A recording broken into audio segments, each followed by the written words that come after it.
సంవత్సరానికి 18,000 రూపాయలు, 5 సంవత్సరాల్లో 90,000 రూపాయలు మనం ఇవ్వబోతున్నాం. ఇంకా మహిళలు ఆర్టీసీ బస్సులు కూడా ఉచితంగా ప్రయాణించే హక్కు మన ప్రభుత్వం కల్పించబోతుందని ఈ సభాముఖంగా హామీ ఇస్తున్నాం. మన ఉత్తరాంధ్రకి పట్టిన శని జగన్ 3 రాజధానుల పేరుతో 3 ముక్కలాట్లు ఆడుతున్నారు. ఇక్కడ ఉన్న యువకులను అడుగుతున్నా, ఉత్తరాంధ్రకి ఒక్క పరిశ్రమను తీసుకొచ్చారా? ఒక్కరికైనా ఉద్యోగం కల్పించాడా? లేదు. కనదే ప్రజాధనాన్ని వృధా చేసి 500 కోట్ల రూపాయలు ఖర్చు పెట్టి విశాఖపట్నం ప్యాలెస్ కట్టాడు ఈ జగన్. ఇంతేకాదు విశాఖ రైల్వే జోన్ కి కావాల్సిన నిధులు ఈ ప్రభుత్వం కేటాయించలేదు. ఎన్నికల ముందల మూతపడిన షుగర్ ఫ్యాక్టరీలన్నీ తెరుస్తానని చెప్పాడు.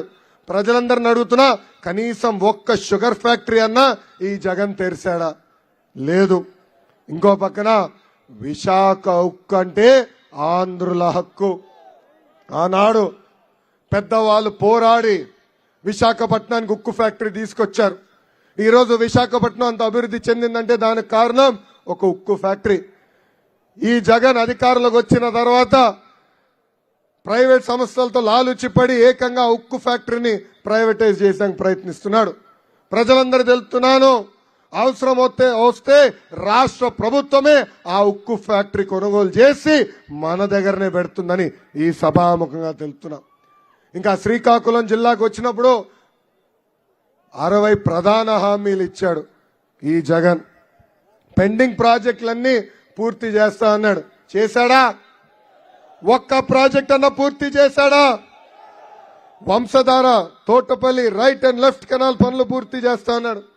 నాగావళి కరకట్ట పనులు కూడా పూర్తి చేస్తానని హామీ ఇచ్చాడు.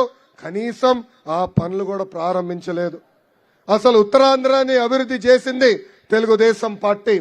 వంశధార, నాగావళి 2 నదుల్ని అనుసంధానం చేసిన ఘనత మన పార్టీ తెలుగుదేశం పార్టీది. రోడ్లు, బ్రిడ్జ్లు, తాగునీటి ప్రాజెక్టులు, హాస్పిటల్, ఉద్దానం కిడ్నీ వ్యాధులకి డయాలసిస్ కేంద్రాలు, ఆనాడు పెన్షన్ కూడా అందజేసింది తెలుగుదేశం పార్టీ. హుదూద్, తిట్లీ తుఫాన్ వస్తే యుద్ధ ప్రాతిపదికంగా ప్రజల దగ్గరికి మనం వెళ్ళాం, వాళ్ళకి అండగా నిలబడ్డాం. ఎవ్వరు ఊహించిన విధంగా 2 వారాల్లో నష్టపరిహారం కూడా అందజేస్తాం జరిగింది. ఇంకా టెక్కలి నియోజకవర్గం అంటేనే తెలుగుదేశం పార్టీ కంచుకోట. అన్న ఎన్టీఆర్ ఆనాడు 1994లో టెక్కలి నుంచి పోటీ చేసి గెలిచారు. ఆ ఘన చరిత్ర ఈరోజు అచ్చెన్నాయుడు గారు ముందరికి తీసుకెళ్తున్నారు. 5 సార్లు ఎమ్మెల్యేగా చేశారు. ఇప్పుడు టెక్కలికి తొందరలోనే హ్యాట్రిక్ కొట్టబోతున్నారని ఈ సభాముఖంగా కార్యకర్తలు తెలుపుతున్నాం. 2014 నుంచి 2019 వరకు 5 సంవత్సరాలు దాదాపు 2,000 కోట్ల రూపాయలు ఖర్చు పెట్టి టెక్కల్ని అభివృద్ధి చేశాం. నేను పంచాయతీరాజ్ గ్రామీణాభివృద్ధి శాఖ మంత్రిగా ఉన్నప్పుడు నేను రివ్యూ చేసేవాడిని. శ్రీకాకుళం జిల్లా ఉపాధి హామీ మెటీరియల్ ఎక్కడన్నా ఖర్చు పెట్టారంటే అది టెక్కలి నియోజకవర్గంలో. యుద్ధ ప్రాతిపదికగా రోడ్లు వేశారు, సీసీ రోడ్లు వేశారు, బీటీ రోడ్లు కూడా ఆనాడు వేస్తాం జరిగింది. ఒక టెక్కలి నియోజకవర్గాన్ని ఆంధ్ర రాష్ట్రానికి ఒక రోల్ మోడల్గా ఆనాడు తీర్చిదిద్దారు. ఇంకా చేయాల్సిన పనులు కూడా చాలా ఉంది. పెద్దలు కోరినట్టు తప్పనిసరిగా వంశధార మెయిన్ కెనాల్ లైనింగ్ పనులు పూర్తి చేసే బాధ్యత రాబోయే 2 నెలల తర్వాత మన ప్రభుత్వం తీసుకుంటుందని సభాముఖంగా తెలుపుతున్నాం. అంతేకాదు ఆనాడే తాగునీటి సమస్య ఉన్నప్పుడు ఎర్రంనాయుడు గారు డబ్బులు కేటాయించి ఇంటికి కుళాయి అందజేశారు. జనాభా పెరిగింది, ఇంకా ప్రాజెక్ట్ తీసుకురావాలి.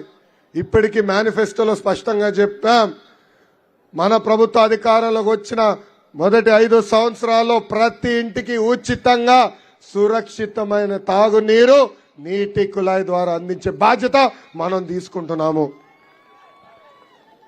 ఇంకా రైతు బజార్లు కూడా ఏర్పాటు చేయాల్సిన అవసరం ఉంది. పెండింగ్ లో ఉన్న సాగునీటి ప్రాజెక్టులన్నీ యుద్ధ ప్రాతిపదికంగా పూర్తి చేస్తాం. వలసలు లేని ఉత్తరాంధ్రగా మా ఎజెండా పెట్టుకుని ముందలకెళ్తామని సభాముఖంగా తెలుపుతున్నా. ఉత్తరాంధ్రకు సెజ్ ఏర్పాటు చేస్తాం, పెద్ద ఎత్తున పరిశ్రమలు తీసుకొస్తాం, దాని తర్వాతనే మీ దగ్గరకు వచ్చి మళ్ళీ నేను ఓటు అడుగుతానని ఈ సభాముఖంగా ప్రజలకు నేను హామీ ఇస్తున్నా. ఇంకా తెలుగుదేశం పార్టీ బలం, తెలుగుదేశం పార్టీ కార్యకర్తలు. నాకు అక్క చెల్లెలు లేరు, అన్న తమ్ముడు లేరు, కానీ అన్న ఎన్టీఆర్ నాకు 60 లక్షల అక్క చెల్లెళ్ళు, పెద్దమ్మ చిన్నమ్మలు, అన్న తమ్ముళ్ళు ఇచ్చారు. కార్యకర్తల పార్టీ అంటే భారతదేశంలో గుర్తొచ్చే పార్టీ మన పార్టీ తెలుగుదేశం పార్టీ. అందుకే 2014లో ఏ పార్టీలో లేని విధంగా కార్యకర్తలకు ఒక ప్రత్యేక సంక్షేమ నిధి ఏర్పాటు చేశాం. ఈరోజు ఈ సభాముఖంగా తెలుపుతున్నా, దాదాపు 100 కోట్ల రూపాయలు ప్రమాద బీమా ద్వారా కార్యకర్తల కుటుంబాలను ఆదుకున్నాం. కార్యకర్తలు ఎవరన్నా చనిపోతే వాళ్ళ కుటుంబాలని చదివిస్తుంది మన తల్లి భువనేశ్వరి గారు. వైకాపాలో కార్యకర్తలు పట్టించుకునే నాదుడే ఉన్నాడా? వాళ్ళ సొంత పార్టీ నాయకులే వాళ్ళ కార్యకర్తల పైన కేసులు పెట్టే పరిస్థితి ఈ రోజు చూస్తున్నాం. అసలు ఆ పసుపు జెండా చూస్తేనే మనకు ఒక ఎమోషన్, ఒక పౌరుషం. ఆ జెండా పట్టుకుని ఎవరిని ఎదురొస్తే అదే కర్ర తీసుకుని తరిమి తరిమి కొట్టే సత్తా మనకు ఉంది. గత 4 సంవత్సరాలు 10 నెలలుగా మన్ని అన్ని రకాలుగా వేధించారు, అన్ని రకాలుగా కేసులు పెట్టారు. అచ్చెన్న గారి పైన 11 కేసులు పెట్టారు, నా పైన బంపర్ ఆఫర్ 22 కేసులు పెట్టారు. ఎస్సీ ఎస్టీ కేసు పెట్టారు, అటెంప్ట్ మర్డర్ కేసు పెట్టారు. కానీ జగన్కి చెప్పా, ఈ లోకేష్ తగ్గేదే లేదు. 53 రోజులు ఏం తప్పు చేయని చంద్రబాబు నాయుడు గారిని రాజమండ్రి జైల్లో బంధించారు.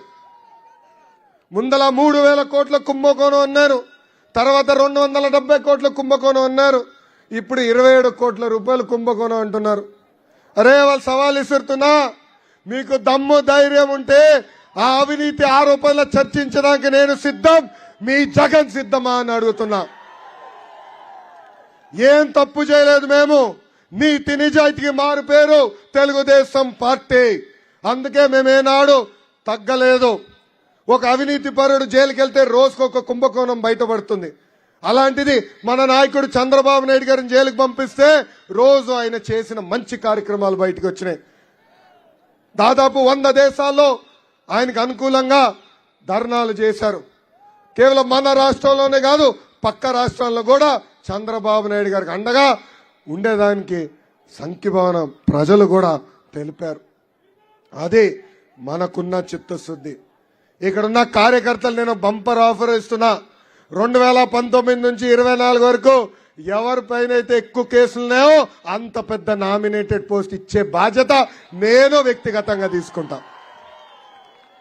నాకు ఒక విషయంలో బాధేస్తుంది, నాకన్నా స్పీడ్గా కేసులు ఎవరు పెట్టించుకుంటున్నారు తెలుసా? ఎవరు తెలుసా? జేసీ ప్రభాకర్ రెడ్డి గారు. జేసీ ప్రభాకర్ రెడ్డి గారు తాడిపత్రి మాజీ ఎమ్మెల్యే గారు, ఇప్పుడు మున్సిపల్ చైర్పర్సన్. ఆయన పైన ఎన్ని కేసులు ఉన్నాయో తెలుసా? ఎన్ని కేసులు ఉన్నాయో తెలుసా? సెంచరీ 100 కేసులు. ఆయన గెలిచినప్పుడు అడిగా, ఏంటన్నా ఎలా ఉంది పరిస్థితి అంటే అన్నాడు, నీ మామగారు డైలాగ్ గుర్తొస్తుందిరా అన్నాడు. ఏంటన్నా అదన్నా? భయం, అసలు మనం బయటలోనే లేదు.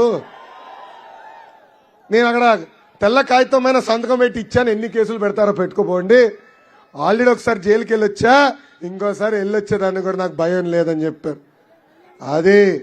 అది మనకు రావాల్సిన ఓ స్పిరిట్. పోరాడదామా. ఇక్కడున్న పోలీస్ సోదరులు కూడా నేను విజ్ఞప్తి చేస్తున్నా, మీ పొట్ట కూడా కొట్టాడు ఈ జగన్. జియో 79 తీసుకొచ్చి మీ అలవెన్స్ కూడా కట్ చేశాడు. 2 నెలల ఓపిక పట్టాడు, మన ప్రభుత్వం వస్తుంది. ఆ జియోని మొదటి 100 రోజుల్లో రద్దు చేసే బాధ్యత మేము తీసుకుంటాం. మీకు రావాల్సిన అడిషనల్ సరెండర్ లీవ్లు ట్రావెల్ అలవెన్స్ ఇంకా యాంటీ నక్సల్ అలవెన్స్ కూడా తిరిగి మీకు అందించే బాధ్యత మేము తీసుకుంటామని ఈ సభాముఖంగా హామీ ఇస్తున్నా. ఉపాధ్యాయులు కూడా వచ్చారు. పాప ఉపాధ్యాయుల్ని కూడా ఇబ్బంది పెడుతుంది ప్రభుత్వం. సకాలంగా జీతాలు చెల్లించరు, రిటైర్ అయిన ఉద్యోగస్తులకి డబ్బులు ఇవ్వరు, వాళ్ళకి రావాల్సిన టీఏ డిఏ అలవెన్స్లు కూడా బకాయిలు పెట్టింది ఈ ప్రభుత్వం. అన్నా 2 నెలలు ఓపిక పట్టండి, మన ప్రభుత్వం వస్తుంది, అన్ని బకాయిలు కూడా తీర్చే బాధ్యత మేము తీసుకుంటాం. కానీ ఇక్కడ మాట చెప్పదలుచుకున్నా, ఏ అధికారులైతే చట్టాన్ని ఉల్లంఘించి మన ఇబ్బంది పెట్టారో, ఏ వైకాపా నాయకులైతే చట్టాన్ని వాళ్ళు చుట్టంగా మార్చుకుని మన ఇబ్బంది పెట్టారో వాళ్ళందరి పేర్లు ఈ ఎర్ర బుక్ లో ఉంది. వడ్డీతో సహా ప్రతిదీ చెల్లించే బాధ్యత నేను తీసుకుంటున్నాను. మనం అధికారంలోకి వచ్చిన వెంటనే జ్యుడిషియల్ ఎంక్వైరీ చేస్తాం. అధికారులు ఎవరైతే చట్టాన్ని ఉల్లంఘించారో వాళ్ళని సర్వీస్ నుంచి డిస్మిస్ చేసి జైలుకు కూడా పంపించే బాధ్యత నేను తీసుకుంటానని ఈ సభాముఖంగా హామీ ఇస్తున్నా. ఈ మధ్యన ఎర్ర బుక్ చూస్తుంటే అందరు కంగారు పడుతున్నారు. కొంతమంది అధికారులు కోర్టుకు వెళ్ళారండి. నా పైన నాన్ బెయిలబుల్ వారెంట్ ఇష్యూ చేయాలంట. అధికారులు నేను బెదిరిస్తున్నానంట. అవును, ఎవరైతే చట్టాన్ని ఉల్లంఘించారో వాళ్ళు నేను వదిలిపెట్టనన్నా. అంటే మీరు చట్టాలని ఉల్లంఘించినట్టు ఒప్పుకుంటున్నట. ఎందుకు భయపడుతున్నారు? తప్పు చేయకపోతే నేను వదిలిపెట్టాను, వడ్డీతో సహా చెల్లిస్తా. చక్కెర వడ్డీ అంటావా? చక్కెర వడ్డా అది అచ్చన్నకు వదిలేద్దాలే. వడ్డీ నాది, చక్కెర వడ్డీ అయింది. డన్నా? సిద్ధమా? గత 4 సంవత్సరాలు 10 నెలలుగా అనేక కార్యక్రమాలు ఇచ్చాం మీకు. మొదటిది బాధుడే బాధుడు, దాని తర్వాత ఇదేమి కర్మ మన రాష్ట్రానికి. మూడోది బాబు షూరిటీ భవిష్యత్ గ్యారంటీ కార్యక్రమం ఇచ్చాం. ఈ 3 కార్యక్రమాలు మీరు జయప్రదం చేశారు. ఇప్పుడు బాబు సూపర్ 6 కార్యక్రమాన్ని మనం శ్రీకారం చుట్టాలి. ఇక్కడున్న క్లస్టర్, యూనిట్, బూత్, గ్రామ పార్టీ, మండల్ పార్టీ అధ్యక్షులు కోరేది ఒకటే, మీ అందరికీ ఒక కిట్ ఇస్తున్నాం. ఈ కిట్ లో ఒక క్యాలెండర్ ఉంది.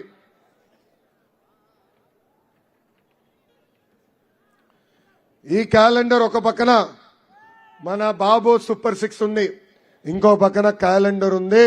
ఇది ప్రతి ఇంటికి చేర్చాల్సిన బాధ్యత మీ అందరి పైన ఉంది. చేర్చుతారా? పిడికలు బిగించి చేతుల పైకి ఎత్తండి చేర్చుతా అన్నోళ్ళు. ఇట్లా 25 మీకు ఒక కిట్ చేసి పంపిస్తాం. 25 ప్రతి బ్యాగ్ లో ఇట్లా 10 ఉంటాయి. అంటే 250 క్యాలెండర్లు మీకు ఇస్తాం. ఇంకో పక్కన ఒక చిన్న కార్డు కూడా ఇస్తాం. అంటే మన ఇచ్చే హామీలు గడప గడపకే కాకుండా టీ షాప్ దగ్గర కూడా వెళ్ళి చెప్పాల్సిన బాధ్యత మీ పైన ఉంది. అది గుర్తు చేసడానికి ఇది కూడా మీకు ఇస్తున్నాం. ఇంతేకాకుండా ఇంకా మన సైకిల్ సింబల్ నాలాగా మీరు కూడా గుండె పైన పెట్టుకుని ప్రతి గడపకి తీసుకెళ్ళాలి. టోపీ ఎట్టుకో ఇస్తాంలే. సో ఈ కిట్టు మీకు ఇస్తున్నాం. ఈ కిట్టు ప్రతి గడపకి తీసుకెళ్లాలని ఇక్కడున్న క్లస్టర్, యూనిట్, బూత్, గ్రామ, మండల పార్టీ నాయకులు నేను కోరుతున్నా. ఇది ఎన్నికల ముందల మనకున్న పవిత్రమైన బాధ్యత. మన అధికారంలోకి వచ్చిన తర్వాత ఏం చేయబోతున్నాం చాలా స్పష్టంగా చెప్తున్నాం. చాలా స్పష్టంగా 6 హామీలు ఇస్తున్నాం. ఇది బలంగా ప్రజల్లోకి తీసుకెళ్లాలని మిమ్మల్ని అందరూ నేను కోరుతున్నాను. ఇంకా ఏంటన్నా అయ్యా ఒక్క నిమిషం. మంత్రివర్గంలో ఎవరిని తీసుకోవాలని నిర్ణయించేది బాబు గారు. ఎవరికి ఏ పదవి ఇస్తే గట్టిగా వైకాపాకి రాడేస్తారనేది నిర్ణయించేది చంద్రబాబు గారు. చంద్రబాబు నాయుడు గారు కూడా ఈ ప్రభుత్వం చేతుల్లో బాధితుడే. 53 రోజులు జ్యుడిషియల్ రిమాండ్కి పంపించింది ఈ ప్రభుత్వం.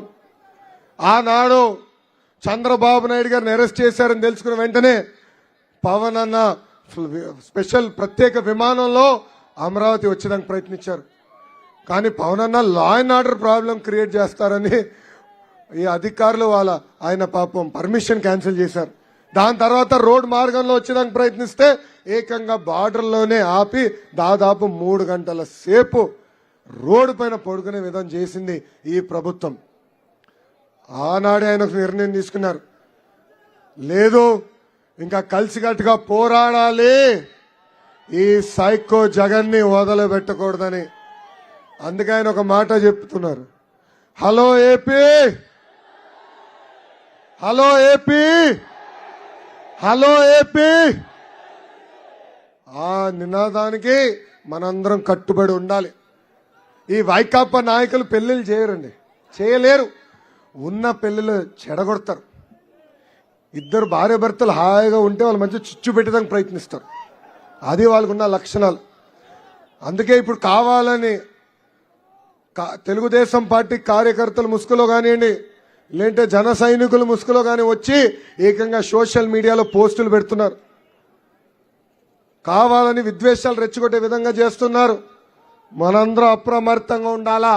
మన లక్ష్యం ఒకటే, జగన్ లేని ఆంధ్ర రాష్ట్రం.